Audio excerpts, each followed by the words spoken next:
going to conquer, and we're going to take some. Is that understood? Yes, sir. That's what we're going to do, sweethearts. We are going to go and get some.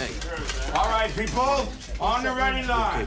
Are you me? Yeah! Are you me? Yeah! What are you? What are you?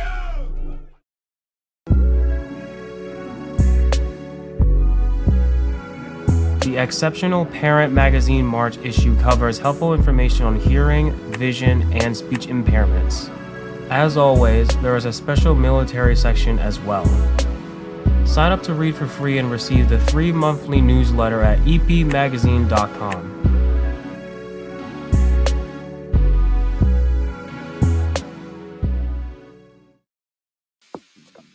Monotony. It comes in all shapes and sizes. Dull, tedious, just plain boring. But what is this? A contender, perhaps? Something unboring by the looks of it. Jabs right at dull, an uppercut to tedium, something that keeps you on your toes, keeps your head on a swivel, a knockout punch to your old, boring workouts. Welcome to Fight Camp.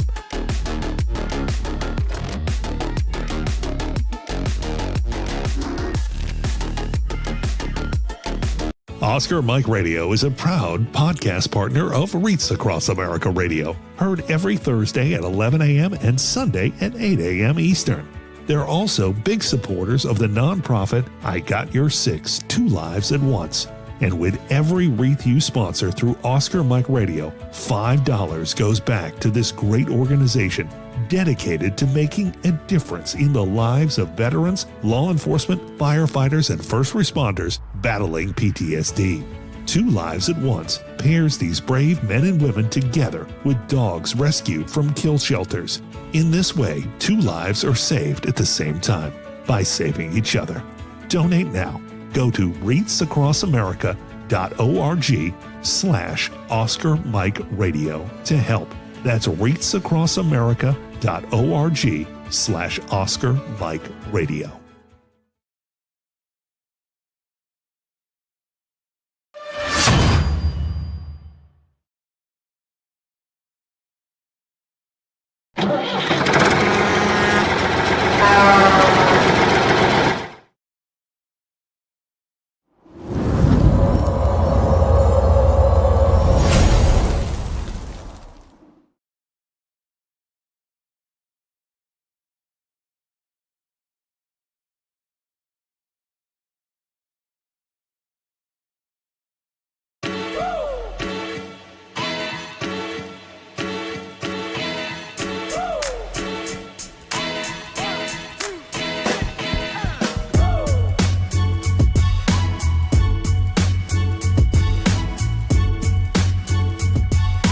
I remember a time when I was in a not so good place, and these games and these activities and being able to come and have the camaraderie that we have here, it makes me feel like I'm not alone. There are people here that have been through what I've been through. It makes me feel like I don't know, I'm part of something great.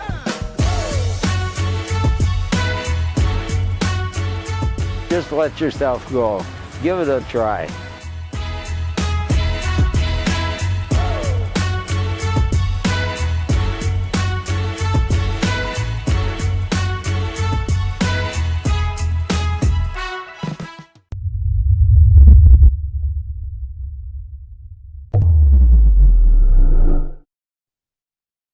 Hello and welcome again to Oscar Mike Radio. My name is Travis, Marine Corps veteran and your host.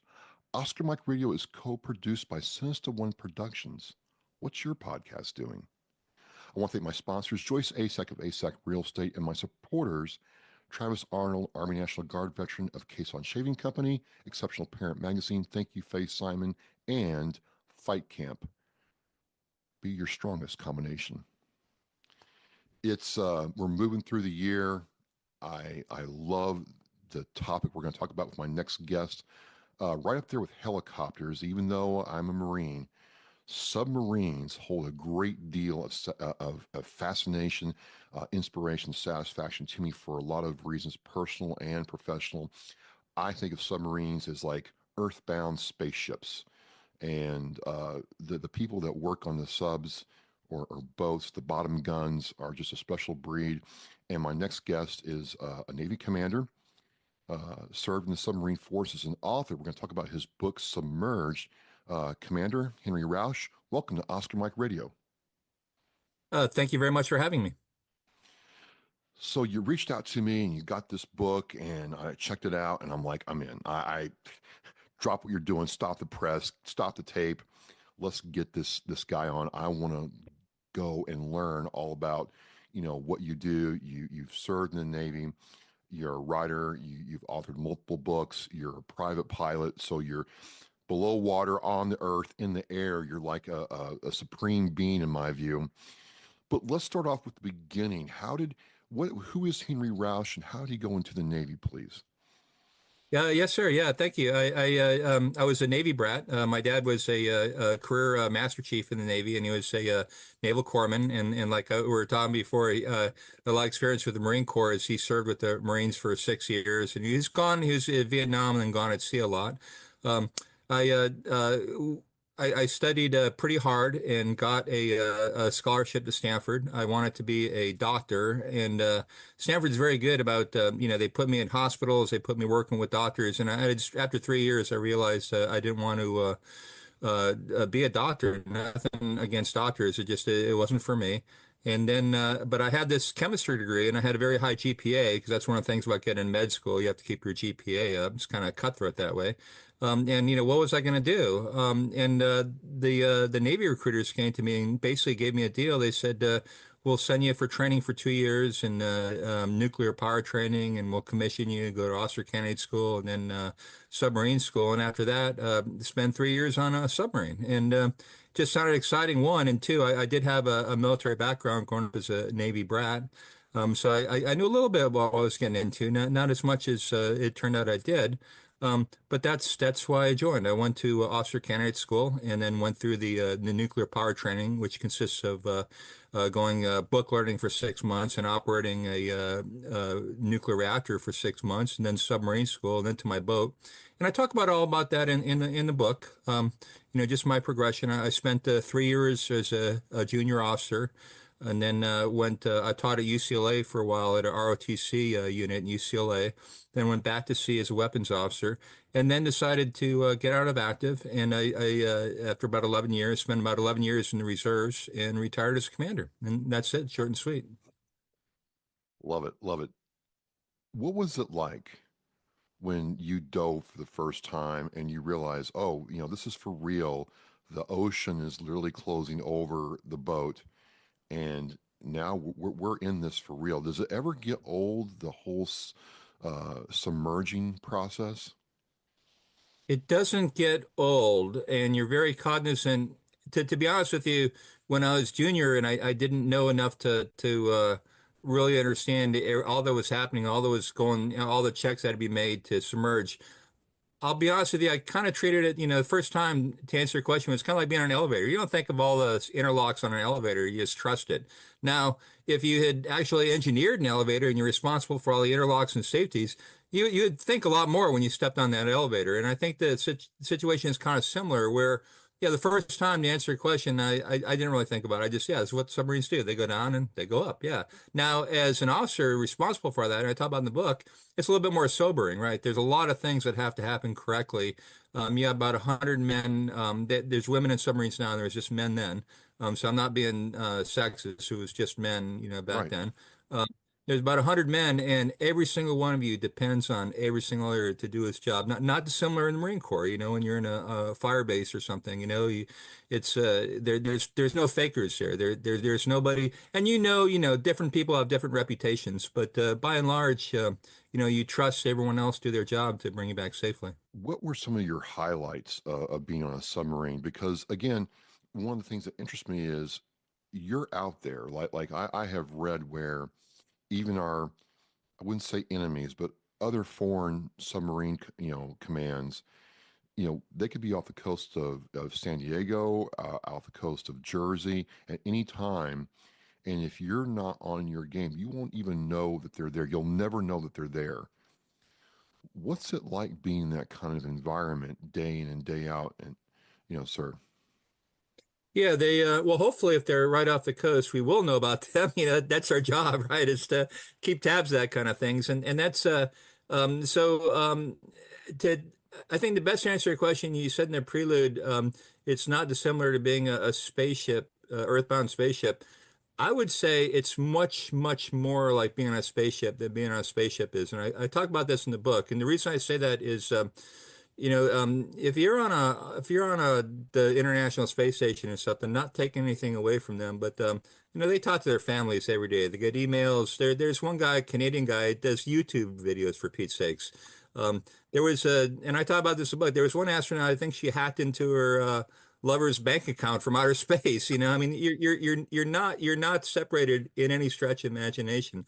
On a submarine, we will go out for approximately 85 days. We would be submerged and recirculating, have absolutely no contact with anyone. It's kind of like going into a coma and coming out of a coma 3 months later and saying, like, imagine, we're recording this in January, fine. Imagine going into a coma in October and now waking up now and, oh, who's president? What happened? And what happened? I mean, all that is completely, it's a blank part in your life. And the reason is, the missions we did, we could not transmit, because if we transmitted anything, just a tiny little scrap, just an erg of energy, it would have, given, like you said, the enemy away our position. Where we were, we just could not allow that. Now, we did receive messages, and I talk about this in the book, but it's very, very low rate. It's what's called 50 baud, which is about as fast as a slow typist types. And it would take about, I don't know, maybe a dozen pages a day is all we could copy. And so they would just be restricted to vital traffic. We would get something called news and sports, which if there was room left at the end of the broadcast, they would put some snippets, kind of like headlines. But I talk about actually in the book, a lot of times you couldn't trust that news and sports. And the reason you couldn't, the missions we did, without going into a lot of detail, we would carry a bunch of, we called them riders. They weren't attached to the submarine, but they had special skills in electronics and other in languages and things. And a lot of them would hang out in radio, and they would be known to take liberties with the news and sports. They would make things up, and you kind of lived in this kind of fog of truths and half truths, and lies, and some people were taken in on it. Yeah, I talk about that in the book. Some kind of egregious lies they thought were real, and there's all kinds of stories of them doing that. So you never really trusted news and sports. So that leads me to my next thought, and I thought about this a lot. I never asked my friend who I knew personally for a long time who did subs, is you're underwater for 85, 90 days. What's it like when the hatch open and the fresh air comes into the sub? Yeah, fresh air sounds. I'll tell you, after about 2 hours on the boat, you become completely inured to there is quite a stink about it. And the stink, I'll tell you something. This is all submarines have these stories. They'll come home with a duffel bag of clothes, and it's just noxious. And when you're breathing, regular air. And your wife just says, do not bring that in. Just leave it out on the porch for a couple of days for the stink to get off. So it's kind of it's a mix of there's diesel, there's body odor. Obviously, there's something called amine, which is what we use to control the carbon dioxide, which I think your readers would be very interested how we do that, how we or your listeners rather, sorry, would be interested in how we control that. To answer your question, the fresh air, you could definitely tell you're breathing fresh air. It was always a crapshoot. The pressure after what we call recirculating, where we maintain our environment, had no contact whatsoever outside, for about 85 days. Like I said, we'd go on runs. When you first crack the hatch, there's going to be a pressure differential. And you're either going to be over pressurized in the boat or under pressurized. If it's under pressurized, you can't get that hatch open. You're going to have to bleed some air to equalize the pressure. I've had one case where it was over pressurized and the hatch just flew right on my hands and just slammed up. And it's kind of dangerous. So it smells different, and also you got to watch the pressure because it could hurt you. It's just a very interesting life. And, one of the things that I've read sub stories where, the UK, the Russians, us will play games with each other. What's that like? Because is it kind of understood, okay, I'm trying to find you, you're trying to find me, or can it escalate to where, you know what, we're going to load the torpedoes and, take one. I'm exaggerating here, right? But there's an element where I'm reading stories of both sides kind of plying their craft to see who could outdo the other. And but it's for real. This is not like Call of Duty or, Microsoft Flight Simulator. This is for real. How do you all manage that? Yeah, I'll tell you this, it's less cowboy than is depicted in the popular media. Okay. A couple things. First is you're a Marine yourself. You have rules of engagement, right? I mean, those you live and die by rule. I mean, nobody. That's one. My big objections. I love all the popular media, but where this skipper had to do something, and then I don't know, the CIA guy teleprompters on board, and it says to do something else. Skipper goes, "Oh, I'll do something else." Yeah, everybody knows in the military you don't do that. You follow orders. You follow your orders. We have rules of engagement. All United States military units have an essential right of defense, but right of defense does not, that's extremely circumscribed in a lot of cases. But the larger answer to your question is, it wasn't like, hey, we're here. What are we going to do? Let's go mix it up. No, you go out on a mission and you have defined objectives. And it's not giving away the and first of all, let me say as preface, my book was vetted by the DoD for release. So everything I'm saying was vetted by the DoD, and that's something you don't want to mess around with. And to your listeners, I imagine you have a lot of servicemen. I really encourage you to write about your stories just for yourself, just for your family, if nothing else. If you're going to publish, it's not hard to do. It's called Department of Prepulgation Security Review, DOPSR.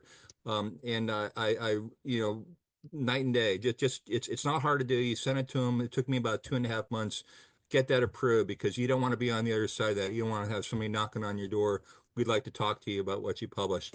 That being said, the main role during peacetime, during the Cold War, was intelligence collection. That's not classified, but it's not just collect everything. You had a very specific list of targets that you needed to collect, and they were prioritized. And if you were doing prioritize 5 and prioritize 4 availed itself, you didn't go off cowboy. You followed the rules, and their limits. And I would say it was extremely safe. There were a couple things that I probably shouldn't relate that maybe we felt less safe, but in general, it was not kind of, hey, let's let's do this today. It was a rigorous process. So we're going to get in the book here in a second. I got a couple more topics to cover. And ladies and gentlemen, I'm talking to Navy Commander retired Henry Rausch about his book Submerged, submarines, right there with helicopters, or two of the things where I kind of really nerd out and just want to dive into, pun intended. I want to go back to maybe not the Cold War, but maybe at the end of the Cold War with the Kursk. That's the Russian submarine that, had a catastrophic end. And I watched a couple documentaries on it. I've read some stuff on it, and the Russians will still maintain to this day that we fired a torpedo at the Kursk, and that's what caused the Kursk to fail. And they make a pretty convincing case. I know it's Russia, I know it's propaganda, but they make a pretty convincing case that the U.S. fired on the Kursk. That's just a stretch to me, but I want to know what you thought about that. Yeah, thanks for bringing that up. A couple things. One, I'd never actually heard that. I've read a number of books about that, and but that I'm sure that was in the media. I'm sure there's a lot of intemperate things said. There is a kernel of truth in that a torpedo was involved. They were testing a kind of a rocket propelled torpedo, and my understanding was, and again, I don't have any personal knowledge, but from what I read, they were testing some different type of a propellant than had been used before, and there was some kind of as I recall, there were 2 explosions. There was a small one, then a large one, and the smaller one is attributed to initial detonation of that propellant, and the larger one subsequently detonated the warheads, and that's what put paid to that ship. As far as people shooting a torpedo, and like back to my original statement.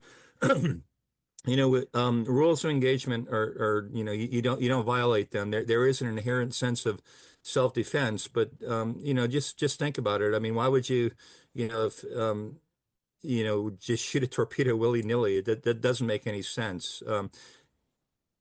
In my book, I talk about the USS Scorpion, which was one of the two nuclear submarines the United States lost. It sank. It sank in 1968. And there were kind of rumors that actually, we talked earlier, you want to talk about the Glomar Explorer and the retrieval of the parts of the Zulu that sank there. There were rumors going about that was retribution for the Zulu, that we had collided with the Zulu. I think there was I can't remember, it was Seawolf or somebody came back in a Pearl. Again, this is all in the common knowledge. Came with a smashed sail, and there was rumors that we had accidentally sunk her by colliding with her, and so in retribution, the Scorpion. Again, this is all just kind of conspiracy theory. Nobody knows for sure what sank the Scorpion. I'd be very, very surprised if somebody shot a torpedo at her. I think I talk about it in my book. There's a couple theories. One is a torpedo actually went off on that ship, own ship's torpedo. The one more likely, I think, and I talk about this in the book a lot, is it was a battery explosion. So a nuclear submarine has a lot of ways to bring us back home in case we lose the reactor. It's got a lot of stored pressurized air, can blow to the surface. We've also got a diesel generator. Once we're on the surface, we can generate power with. But to get us up there, we've got a huge, huge battery. It's at the bottom of the ship, and it's to give you an idea, it's 126 cells. Each cell is about half a ton. It's basically kind of the weight of a VW Bug. So we have 126 of those. And when we charge that, it's like and they're just like, they're lead acid. They're like your car battery. When we charge them, if you ever notice when you put your car battery on charge, you see these bubbles. That's hydrogen coming off. And we got to get rid of that hydrogen, or else it'll blow up. Hydrogen's the explosive. It's a Hindenburg, right? And so if you ask me, my personal opinion, I think it was a hydrogen. So it's a long way to answer your question. No, I think it's kind of, I don't want to say irresponsible, but it does sound like kind of propaganda or whatever. Talk about it was a Russian, their interpretation of it, that I saw in the documentary, their film of it, but it was just a very interesting take that wasn't relayed in the American media at the time. So I found it very interesting. Okay, last topic before we get into the book, and I can't wait to get in the book. I keep reading about the HMS Gotland, the Swedish diesel-powered sub that came in and sank quote, sank, close quote, the USS Ronald Reagan. And, I know it was a war game. I know it was set up with different conditions to test different things. I know that in, perimeter defense, when you're testing them, you kind of want a breach to happen to learn from it. But could that ever happen in real life? And the reason I ask is, some of our subs and like the Gerald Ford are advanced watercraft, right? I mean, advanced. We have advanced detection systems. I've been on a couple Arleigh Burkes, and I'm like, they can see a lot. So could it happen? Could the HMS Gotland have really done that in real life, sir? So the best answer to your question is it did happen in the 1982 war in Falklands. The HMS Conqueror did sink the General Belgrano, a converted U.S. cruiser. I mean, that's fact. It did happen. So so submarines can sink surface ships, and there's a lot of sensors. And countervailing against those sensors are ocean currents. I talk about that a lot in the book. There's the ocean environment. There's thermoclines. There's changes in temperature. Sound is just like when you're driving in your car and you kind of like drive your wheels onto the gravel side, and your wheel tugs to the gravel, right? Sound does the exact same thing. So if there's a thermocline, sound will go to where it goes slower, and you could be real close and not hear that submarine because the sound's going away. And that's it's not dissimilar from your background, Marines. You know how to use the environment, right? The environment for tactical advantage. identical to submarines. Submarines use the environment for tactical advantage. So in general, yes, a submarine could sink a service ship. Now, the specifics of the Gotland, I don't know. I trust our ASW forces a lot. I will say one more thing about the Falkland Islands War. There was a Argentine, and I talk about this in my book again. There was an Argentinian skipper. He had a German Type 209. Now, 209 was not like the Gotland. It was a more rudimentary vessel. It was not an AIP. AIP is kind of halfway between a regular diesel boat and a nuclear boat. They can stay underwater longer. They got fuel cells. 209 is maybe the apotheosis of diesel design, right? But it was very capable ship. To answer, long story short, she launched 6 torpedoes at British. He had them right in their hairs, a couple thousand yards. That war would have been completely changed if those torpedoes ran straight. For some reason, they didn't run straight. He had some kind of fundamental error in his fire control system, so they did not go out on the bearing who was shooting him. That's the only thing that saved the British. Can you imagine if the Argentinians had sunk one or both of the carriers that went down there? He had them right in their sights. Now, he endured like 24 hours of depth charging after each shot. And after a while, he said, hell, these aren't going, I'm going back home. These aren't going out right. But he would have changed the history of that war if those torpedoes had run true. So yes, in general, submarines can service ships, can sink ships, and that's their job. That being said, you're quite right. Arleigh Burke, I've been out myself. It's an amazing warship. I trust our ASW forces. This is just we could just keep talking about this kind of stuff all day. I'm getting ahead of myself here, but we're here, and I'm with Commander Rausch, and he's an author amongst other things, and we're talking about your book Submerged. So you collect, compile, amass this wealth of knowledge about your MOS, your job, and what you do for the submarine force and the people that you serve with, those fine sailors, right? And you want to write this book. And it's not like, Tom Clancy's book. It's a very different, feel because it's from somebody who actually did that. But before that, what kind of led you to say, you know what, I really want to take my experiences and make a narrative about it? Yeah, thanks. I wrote it for 3 reasons. Reason number 1 was I talked to my buds and stuff, and just like talking to you, Travis, and they'd say, I had no idea. And I realized the number of people that know about subs is really small. You go into a Walmart, there might be one person that knows about that world. And so I just wanted to get it out there, because it's neat, and it's something just like there's a lot of movies about the Marines, you got to admit, and there are some movies about submarines, maybe not as many, but I wanted to get it out there. That's one. 2, I kind of wanted to cast it in amber already because a lot of things have changed, and that era has gone. For one thing, our main mission during the Cold War was interdiction of Soviet submarines and service ships. If it came to war, and during peacetime intelligence collection, we were very much lone wolves. After that, our goals were, we became a strike platform in addition to those others. So one, the mission changed after the Cold War. We never really had a strike mission. By strike mission, I mean launching Tomahawks, and you've seen them, into Iraq and whatnot during the war. We never really, there was some of that, but we didn't really have that mission. So the mission changed. Also, the platform changed. So I was just reading one of my blogs yesterday. The new submarines, which I've not been on, the Virginia class, don't have diving officer to watch, chief of the watch, 2 helmsman plainsmen like I was familiar with. They've got 2 pilots. There's a lot of automation. They've got very senior people operating the ship as they're actually called pilots. And a lot of things we did very manual intensive are gone. It's automated. It's much more like flying a plane. The other big thing that's changed is, again, back in my day, I sound like an old guy. We had periscopes. We looked through periscopes. We were constrained by a lot of things by using those periscopes. It was, I don't want to say it was a crapshoot. I don't want to give a sense that we're cowboys, but I talk about a lot in the book.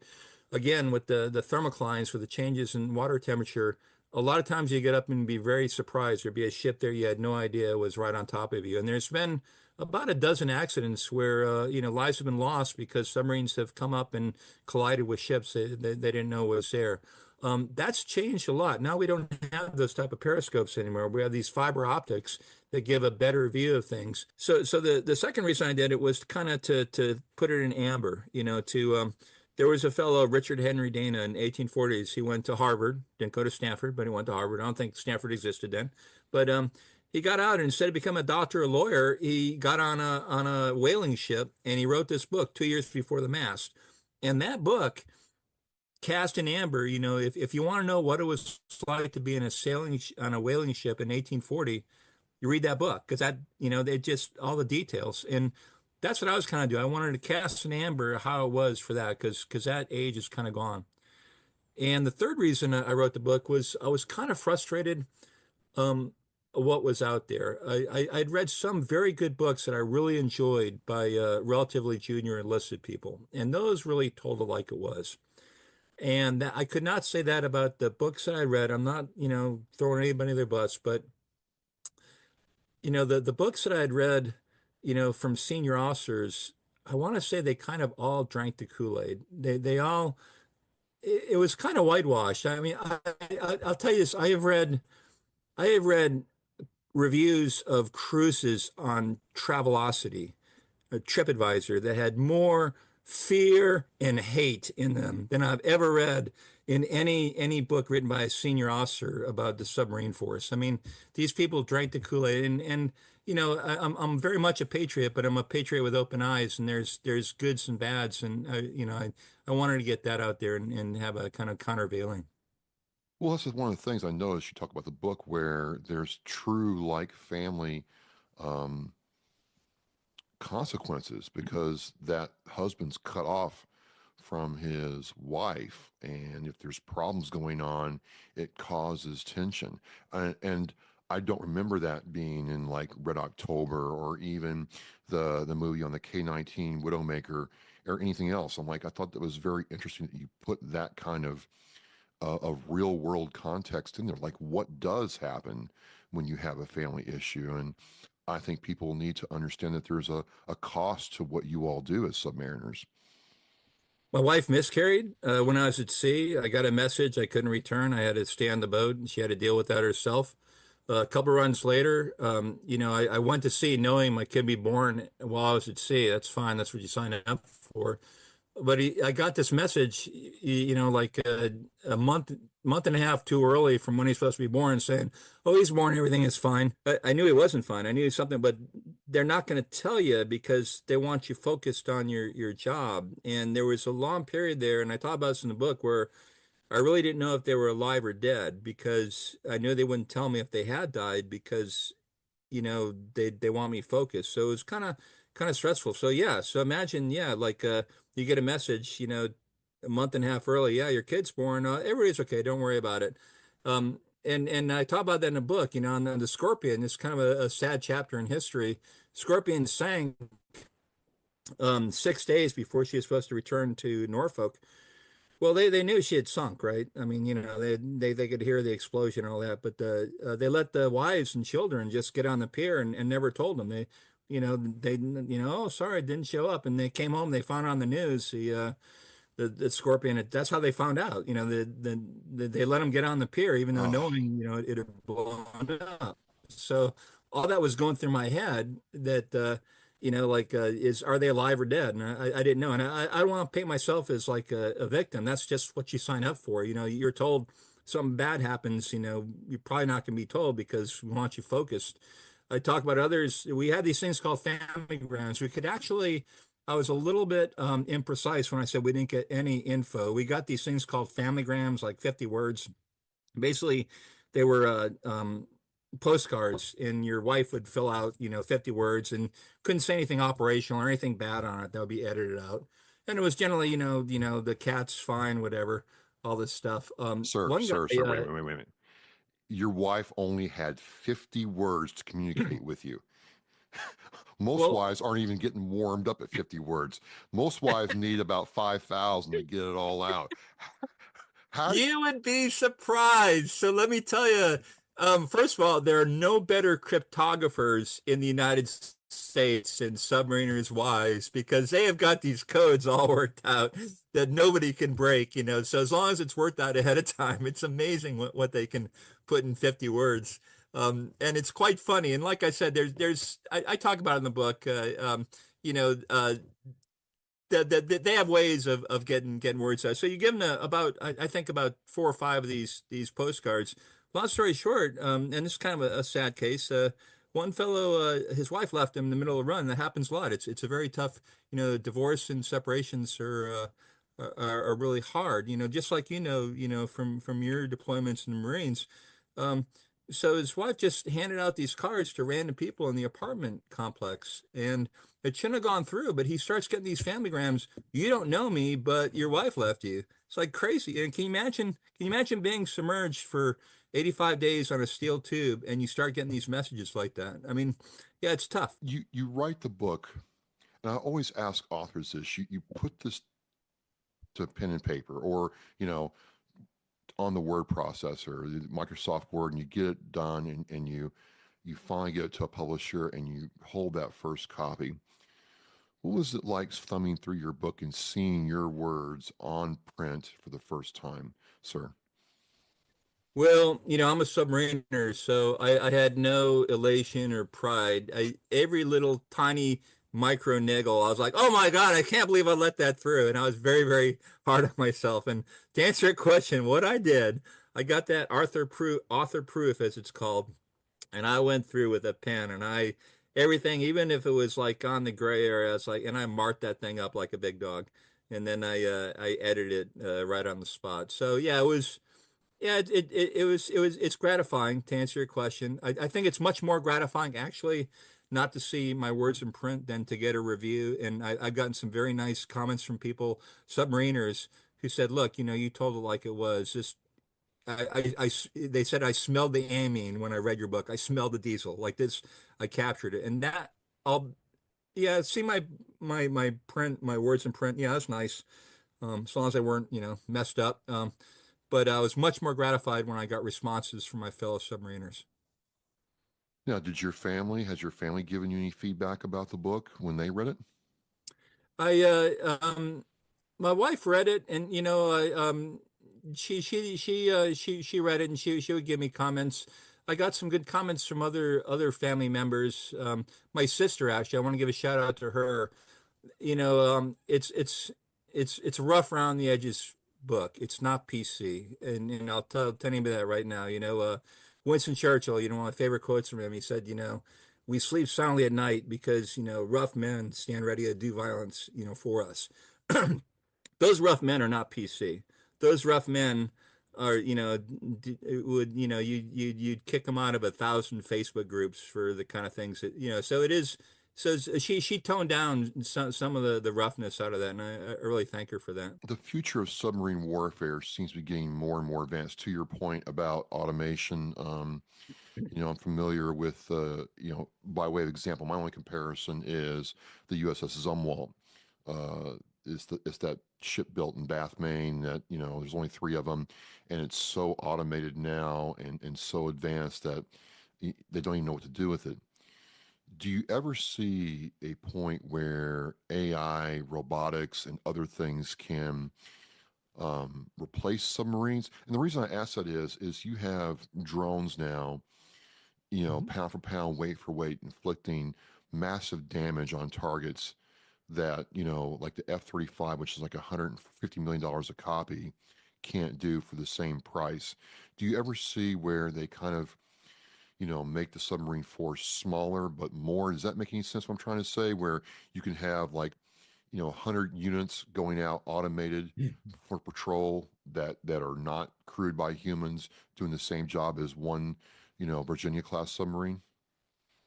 The rules of warfare, you hit the nail on the head, Travis. The rules of warfare are being rewritten today in Ukraine.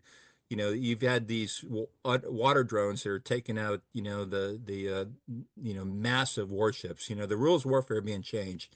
There's always going to have to be a man in the loop. like I was talking about rules of engagement. We you need a man in the loop to make a decision. We've seen kind of tragic cases where maybe there wasn't a man in the loop in the USS Vincennes when it shot down the Iranian Airbus. I'm not sure what the Aegis weapon system, if it was an automatic then, what they call robo ship, but there always has to be a man in the loop. Nature warfare is changing. There is going to be a lot more automation.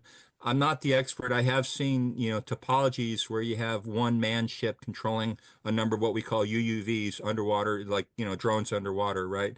I do want to say, when you go to sleep at night, say your prayers, pray that we keep a submarine force, because I think the preeminent conflict that will happen in the rest of my lifetime is in the South China Sea. I don't know if we're going to go to war there. I'm not saying we are going to go to war, but it's obviously we're contesting that area.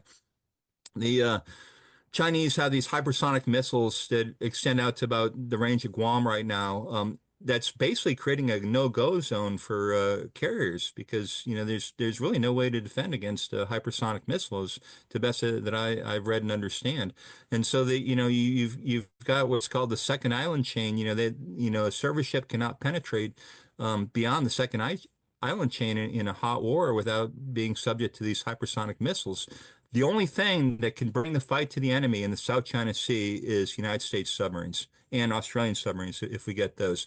It's a situation analogous to right after Pearl Harbor. Admiral Nimitz said this. He said after the war, the only thing he had to bring the fight to the enemy immediately after the Pearl Harbor was a submarine force. And they went in. Submarine force was 2% of the United States Navy, sank 55% of the Japanese shipping sank in that war. And I think we have a same situation now where, the only thing that can penetrate past second island chain and survive is a submarine. And whether that will be a Virginia class with maybe a dozen UUVs that they deploy, I'm sure, people are looking at that right now. Like I said, the rules of warfare are being changed. But the short answer to your question, there's always going to be a man in the loop for rules of engagement reasons for to identify. It's not, like just shoot everything on sight. And could a UUV make that decision? I don't think so. You wrote the book. You've done some other writing. What's next for Mr. Rausch? Are you going to write another book in addition to what you've already written? You do some, private, pilot. So you're under the water now. You're above terra firma. What's next for you, sir? I do. I've got about a little under 4,000 hours flying. I got a little plane. One of my big kind of concerns is animal welfare. I used to fly. I haven't done it lately for an outfit called Pilots and Paws, where basically you fly dogs from where they're going to be put down a kill shelter to somebody who wants to adopt them. It's kind of like not an overground railroad, I guess, where people will set these up, and sometimes there'll be a bunch of hops. You pick up a dog and fly them somewhere. I like flying dogs. They don't they don't complain. It's like, the old joke, lock your dog and your wife in the trunk. See who's happy when sorry, but dogs don't complain, right? So I like doing that. So I wrote a book. I was actually doing a lot of flying down in Southwest, and I noticed these. The actual border isn't at the Rio Grande down there. It's really about 75 miles north is where all the checkpoints are. And I remember flying down. I work in a satellite company. I put a satellite station down right on the border in next to the Rio Grande.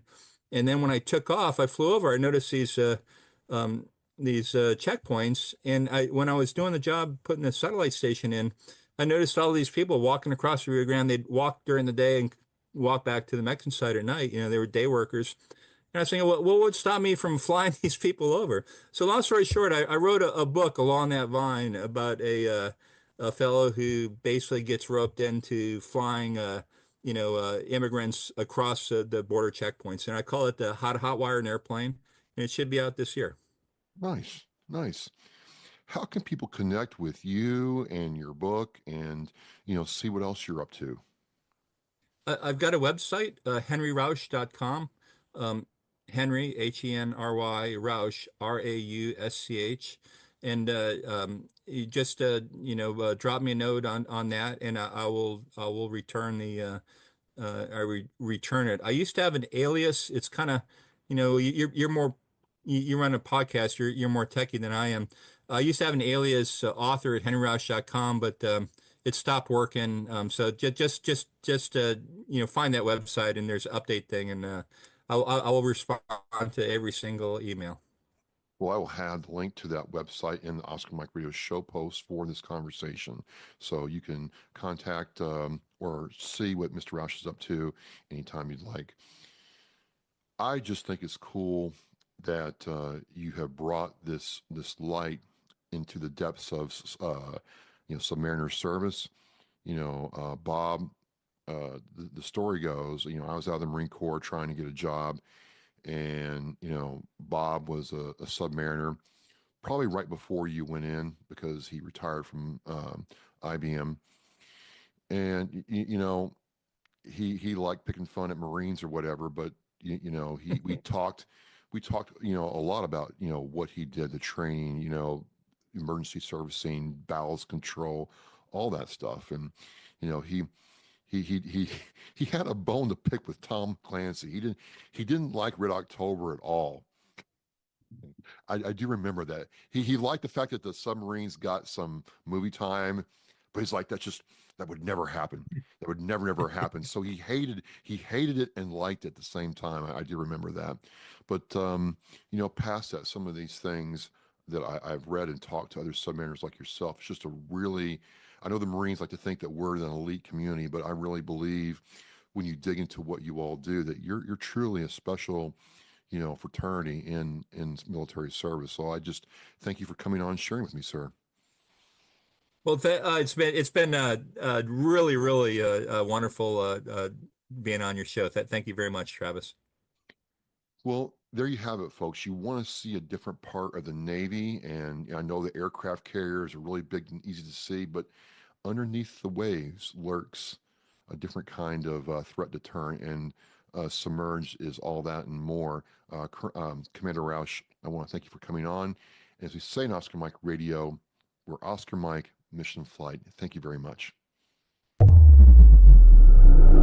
The biggest fear Goldstaff families have, that their child will be forgotten. We need to never forget freedom wasn't free. It's the fact that they give us the life we have now. We should remember them and give thanks to them. If I can be a part of something today that's going to make the surviving family of any of these veterans, these heroes, feel better tomorrow, then it's worth it. That one wreath symbolizes one family that was able to smile because of the generous donations. To sponsor a wreath and honor a veteran, visit wreathsacrossamerica.org. Thank you for listening and watching Oscar Mike Radio, where our active duty service members and veterans are in action and the mission is in flight. Oscar Mike Radio is an oversized load co-Sinister One production. If you are a veteran or know a veteran who needs help, please dial 988 and press 1 for the Veterans Crisis Line.